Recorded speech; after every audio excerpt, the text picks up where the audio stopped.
Salam sejahtera, shalom, jumpa lagi bersama dengan saya. Dan sebelum kita membaca dan merenungkan firman Tuhan, mari kita berdoa.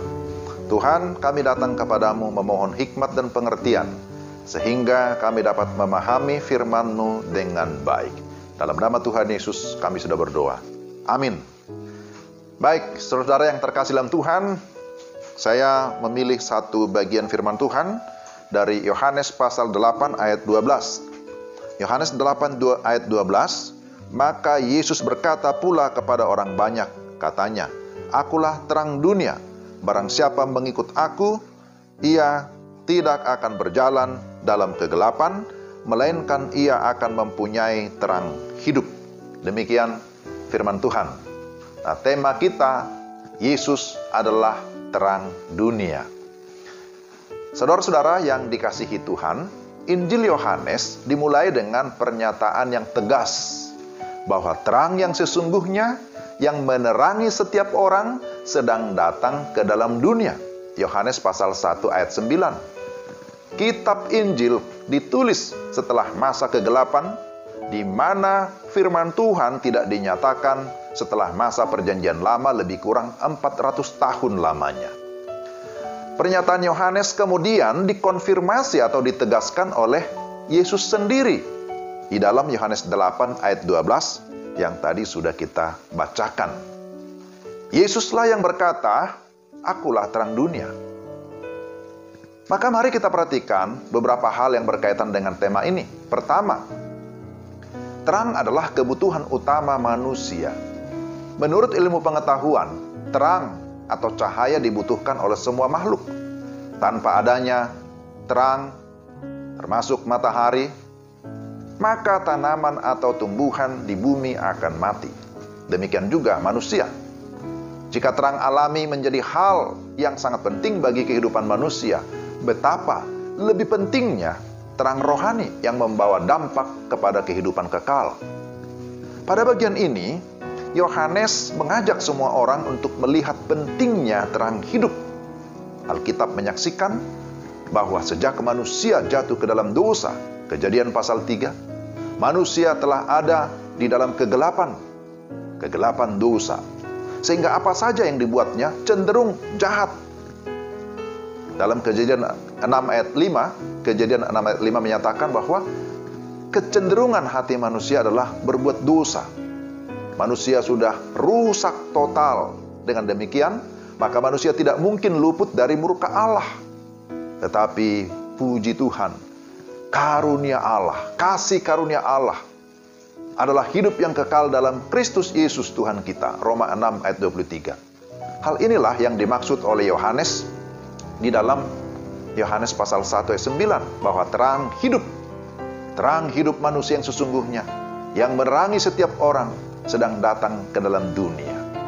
Itulah Yesus Kristus. Yang kedua, respon manusia terhadap terang yang sesungguhnya.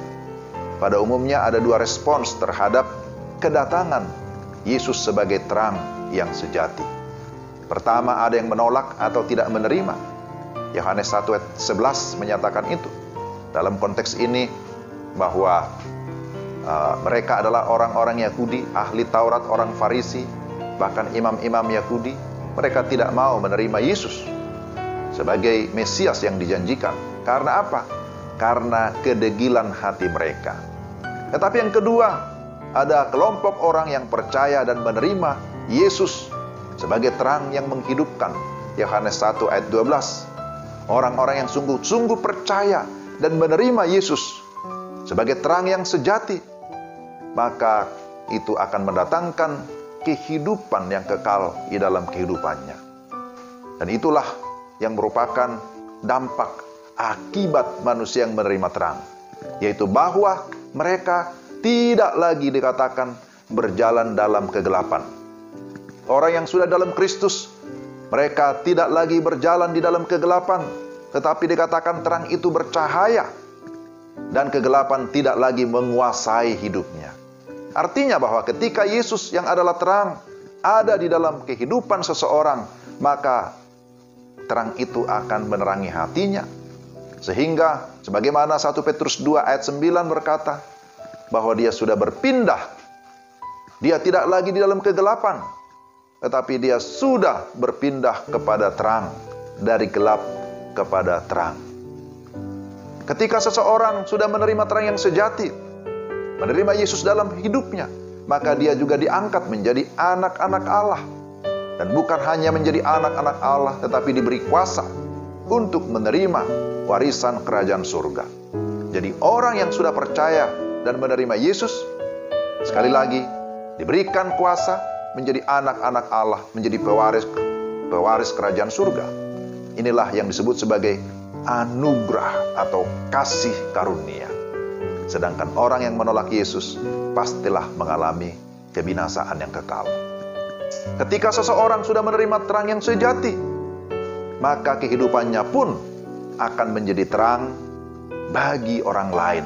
Atau dengan kata lain, menjadi berkat bagi orang lain. Ingat Matius 5 ayat 14, Yesus berkata, "Kamu adalah terang dunia.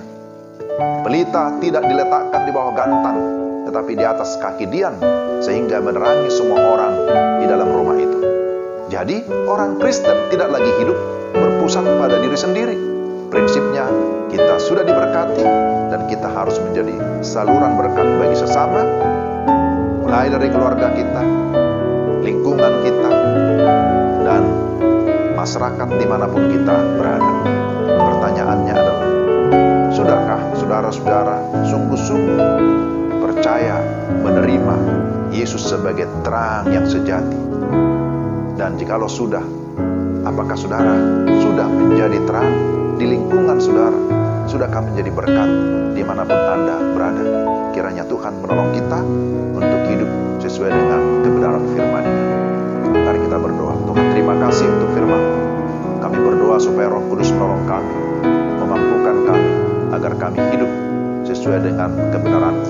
Dimanapun kami berada, kami tetap menjadi terang, supaya kehidupan kami memuliakan Bapa di surga. Dalam nama Yesus kami berdoa. Amin. Demikian renungan kita. Tuhan memberkati saudara-saudara sekalian. Shalom.